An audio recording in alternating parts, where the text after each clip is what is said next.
só para lembrar dos momentos bons, daquele lugar que é só meu e seu,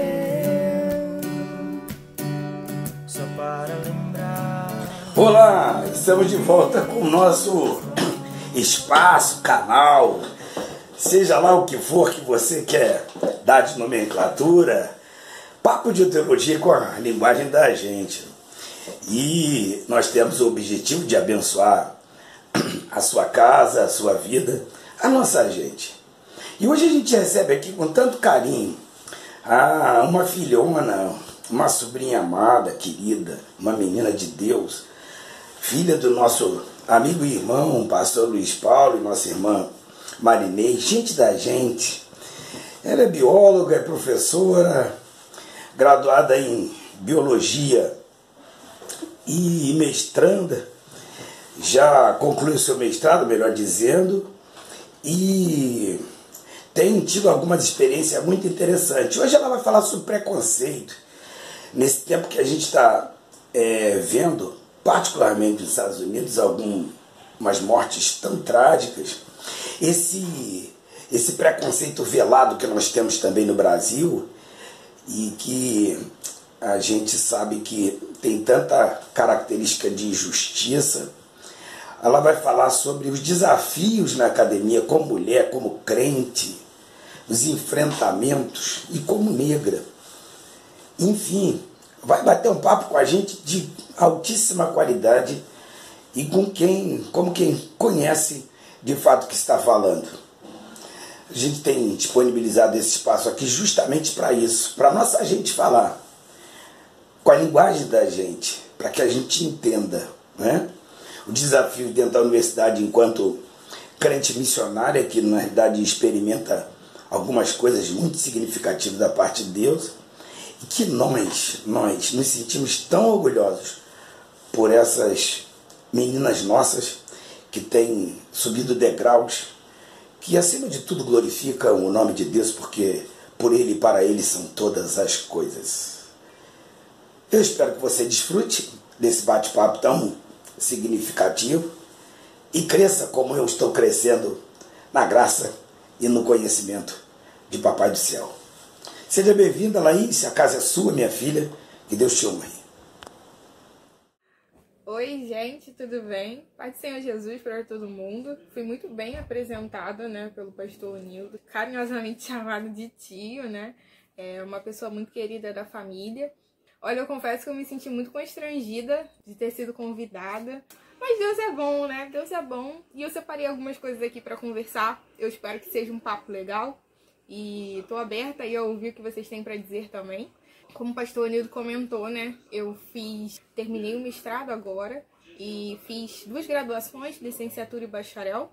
E essa trajetória, né, levou 7, 8 anos que eu sou aluna da UF, né. E nesse tempo eu tive muitas experiências interessantes, experiências que eu não teria em qualquer outro lugar. O pastor Nildo perguntou se eu enfrentei algum tipo de preconceito, e aí ele usou 3 termos, né? Ele falou enquanto mulher, enquanto negra e enquanto cristã. Como eu falei para vocês, eu fiz biologia, né? E a biologia, ciências biológicas, é um curso que toda a sua base se dá na evolução dos seres vivos. E aí eu não vou entrar nos termos e nas teorias evolucionistas, porque senão a gente fica aqui, ó. Mas de uma maneira geral, as ciências, né, a ciência da vida, né, ela é uma equação que não tem espaço para um Deus criador. E aí eu lembro de quando eu fiz evolução, eu lembro do meu professor citando textos bíblicos e falando sobre que se existe um Deus, né, esse Deus fez um trabalho um pouco errado, né? E aí citando todas as coisas, abre aspas, erradas que aconteceram no mundo, todos os defeitos do corpo humano e dos outros organismos, né? E aí muitas vezes me senti confrontada, né? Mas eu não sou uma pessoa que vai responder diretamente. Sempre tive muita paciência para ouvir as pessoas e para ouvir as suas histórias. E a partir dessa paciência, eu acabei tendo muitas aberturas para falar da minha própria história, para falar de Jesus. Eu acho que isso é uma das coisas mais especiais que aconteceram comigo. Conheci alguns movimentos espirituais, a CRU Campus principalmente, né? Que eu fiz uma viagem missionária, inclusive, né? Participei de alguns congressos missionários. E lá na universidade, né? Dentro da UF, eu tive a oportunidade de fazer intervenções evangelísticas, evangelizar, cantar louvores, falar de Jesus, evangelizar funcionários, falar de Deus para professores, coisas que eu jamais achei que fosse acontecer. Antes de eu entrar na universidade, eu estava muito focada em estudar. Eu vou me formar. E eu realmente não imaginava que eu conheceria cristãos na universidade, que eu faria amigos cristãos e que eu me envolveria com pessoas. Enquanto mulher, né, também é complexo, porque a gente vive numa sociedade, e isso é perceptível, né, uma sociedade que muitas vezes trata as mulheres como objeto, uma sociedade que enxerga as mulheres como inferiores, né. E aí, gente, muitas vezes as mulheres elas são taxadas como sentimentais para tantas profissões e tarefas, e para outras já é estabelecido que as mulheres devem escolher essas profissões, né? Então é bem complexo, né? Porque na visão de muitas pessoas a pesquisa não é lugar para mulheres, né? Porque as mulheres deveriam estar fazendo outras coisas que têm mais a ver com as aptidões delas, né? E falando como negra, né? E é engraçado, né? Porque num lugar como o Brasil, né? Em que a gente tem uma população negra bastante grande, né? Em várias situações, não foi uma, não foi duas, mas foram em várias situações, eu fui a única pessoa negra numa sala de aula na universidade, né? No nosso país, ainda muitas vezes a pessoa negra, né, o negro, ele é visto como exótico, né? Ah, como você é exótica, como o seu cabelo é diferente, como você é diferenciado. E não como uma pessoa normal, né? Pastor Nilton também perguntou como que eu superei esses confrontamentos, né? E eu acho que isso tem a ver com a Bíblia, né? A Bíblia diz, quer comais, quer bebais, façais tudo para a glória de Deus. A partir do momento em que a nossa graduação é para a glória de Deus, a nossa profissão é para a glória de Deus, a nossa formação é para a glória de Deus, as coisas vão acontecendo pela glória de Deus, né? Pelo sustentar de Deus, o trabalhar de Deus, e tem a ver com isso. Deus é detentor do poder e Ele abre as portas, Ele abre a nossa mente, Ele nos dá condições para estudar e nos dá condições para prosseguir, né? Então, acho que o importante é que a gente não se esconda, né? Nós estamos aqui para salgar e para iluminar, né? Precisamos de professores crentes, cientistas crentes, engenheiros crentes, fonoaudiólogos, sociólogos, filósofos, enfim, todas as profissões, em todas as áreas, em todos os cursos nós precisamos de crentes, para que a gente possa ter uma visão cristocêntrica de todos os assuntos. E aí a outra pergunta que o pastor Nilton fez foi uma pergunta enorme. E aí eu separei alguns pontos para que eu possa... O racismo, ele é a crença de que uma raça, né, ela é superior à outra, né? Então, a raça X, ela é melhor em detrimento da outra, né? Então, a gente vive numa sociedade, né, que valoriza, né, os traços brancos, né, os traços europeus, e todo o restante, todos os outros traços, né, indígenas, afro, eles são o outro, né? O padrão é o branco, né?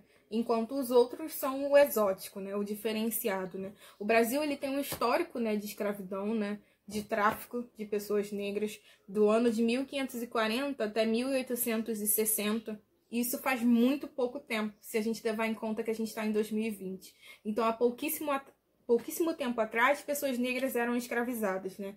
E essas raízes, elas permanecem na nossa sociedade. Então, sim, o racismo existe, o preconceito racial, ele existe, e realmente há pessoas que acreditam que as pessoas negras, elas não deveriam estar em determinados ambientes, né? Que estabelecem determinadas profissões e determinados estilos de trabalho para as pessoas negras. Tem pessoas que não se consideram racistas, mas ainda assim, elas têm atos racistas, atos preconceituosos. E isso também é importante que a gente esteja atento. É importante que a gente esteja atento aos nossos pensamentos. Eu achei isso errado, eu achei isso feio. Por que eu achei isso feio, né? Porque isso é diferente, porque isso... Enfim, a gente precisa estar sempre perguntando o porquê das coisas que a gente acha para entender as raízes das nossas próprias opiniões, né?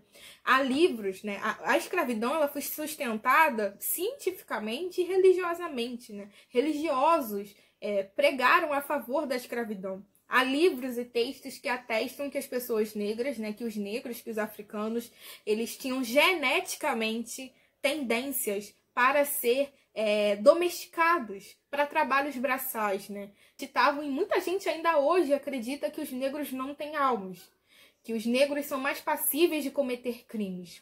E essas crenças, elas permanecem, e é uma coisa muito sutil, né? E muitas vezes a pessoa ela não toma consciência de que ela tem essas percepções, né?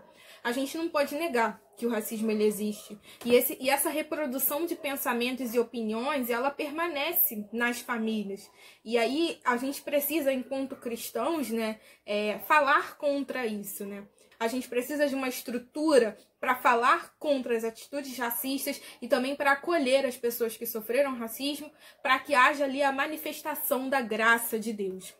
Gente, de fato, a gente entende, né? E aí quando o pastor Nildo ele perguntou, né, sobre se esses termos são clichês, se tem um fundo de verdade nesses termos, muitas vezes o racismo ele é pouco discutido, acontecem eventos que dão um boom na discussão, e aí depois de um tempo essa discussão ela vai se acalmando, né? Uma outra coisa é que as pessoas elas entendem, muitas vezes associam o racismo como uma pauta social, e aí consequentemente associam o racismo a coisas de ideologias, né? E aí já jogam o racismo para determinados grupos políticos, e aí como o pastor falou, às vezes, isso é coisa de esquerda, mas é importante que a gente lembre, gente, que a Bíblia fala contra as injustiças. E as injustiças, elas são pecados. A Bíblia, ela nos adverte a cuidar dos órfãos, das viúvas. A Bíblia nos fala para cuidar dos vulneráveis. A Bíblia nos ensina a pregar contra o pecado. E diante disso, nós, como igreja, devemos ser os primeiros a falar contra aquilo que é errado e contra aquilo que é injusto. Foi o livro do Tim Keller, que é o Racismo, a Cruz e o Cristão. Do Tim Keller, não. Foi o livro do John Piper, que é o Racismo, a Cruz e o Cristão. Só que o Keller, ele escreve, né, o comentário inicial do livro, e ele traz um trecho que eu gostaria de compartilhar. Ele fala assim: muitas pessoas fizeram do racismo e do preconceito praticamente a única coisa que eles acham e chamam de pecado. E, em geral, lançam a culpa pelo pecado do racismo no colo daqueles que são politicamente conservadores. Em função disso, muitos dos que se identificam como conservadores nem querem mais ouvir falar de racismo.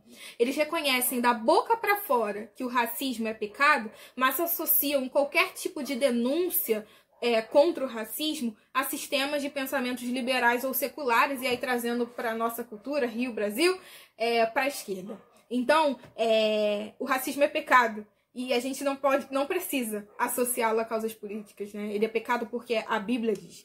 Mas aí, gente, o que a Bíblia diz sobre o racismo? Tem alguns textos legais que a gente pode trazer, e um deles é um texto que inclusive o John Piper traz nesse livro, falando sobre a passagem em que, e outros teólogos também afirmam, né, sobre isso, sobre a passagem em que Moisés, ele escolhe a sua esposa, né, e aí os seus irmãos têm algum problema com ela, né, e aí, porque ela era uma mulher cuxita, que pode ser traduzido como etíope ou como uma mulher de cor.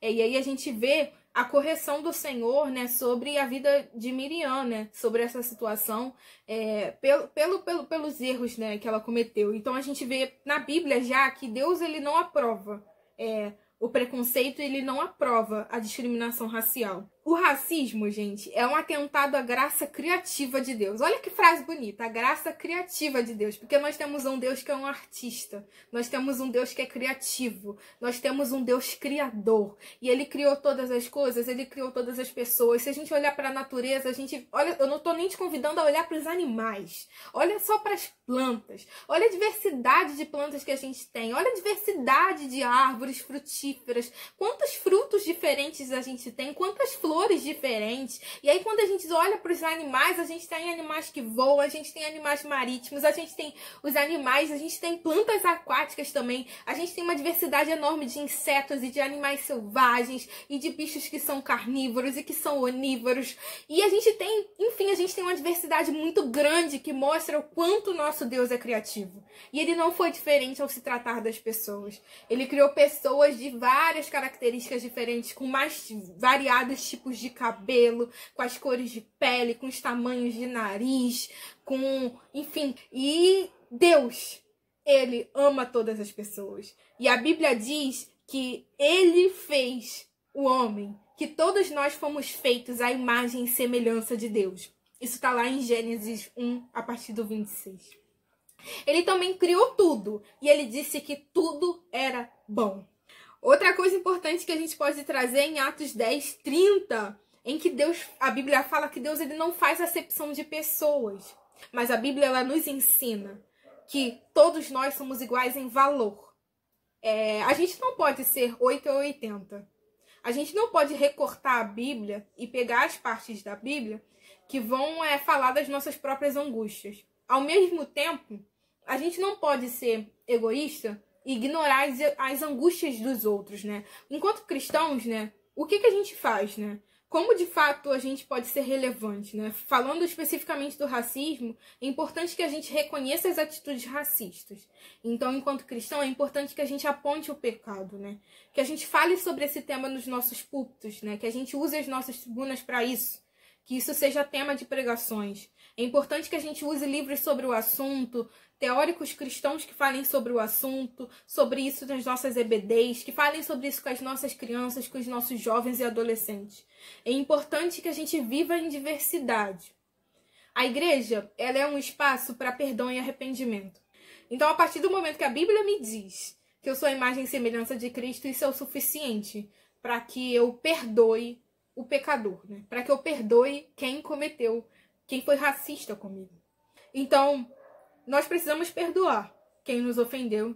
E se por algum motivo você percebeu que teve algum tipo de atitude racista, a Bíblia, a igreja, Cristo é o lugar para o arrependimento. Então arrependa-se e reconheça os seus erros e peça perdão ao Senhor. Eu espero que você tenha gostado, né? Eu espero que tenha sido de alguma forma abençoador para a sua vida. Eu disse que eu ia falar, né, alguns referenciais que eu peguei, então tem uma irmã que ela se chama Jacira Monteiro, eu acompanho alguns vídeos dela, YouTube, Instagram. Tem o irmão Alcino Júnior, que também traz uns assuntos interessantes. Ele fez um resumo do livro Racismo, a Cruz e o Cristão, do John Piper, né? E ele trouxe algumas reflexões muito importantes, que eu fiz algumas anotações e me fizeram refletir e me ajudaram a construir um pouco do que eu falei hoje. Um podcast muito legal, que é o que dizem as crentes. Tem um canal no YouTube que se chama Conversas Políticas também, que é muito interessante. E muitos outros livros e pessoas cristãs que estão produzindo coisas legais. Eu trouxe aquilo que eu li, aquilo que eu assisti, né? Que é o que eu posso dizer que é legal. Então, seja lá qual for o seu sonho, seja lá aquilo que você quiser fazer, olhe a Deus e peça a Ele que te dê direção. Nós precisamos de crentes produzindo conteúdo para que a gente possa entender, né, a visão bíblica e cristã sobre todas as coisas. Eu queria agradecer ao pastor Nildo por ter me dado essa oportunidade, né? Agradeço a todo mundo. Mandar um abraço para minha família, meu pai, pastor Luiz Paulo, minha mãe, diaconisa Marinês, meus irmãos Letícia e Samuel, meu noivo Tiago. Sou grata a Deus pela vida de todos e grata por esse espaço, né, que a gente pode estar ouvindo falar de Deus, né? Que Deus abençoe todo mundo. Tchau, gente!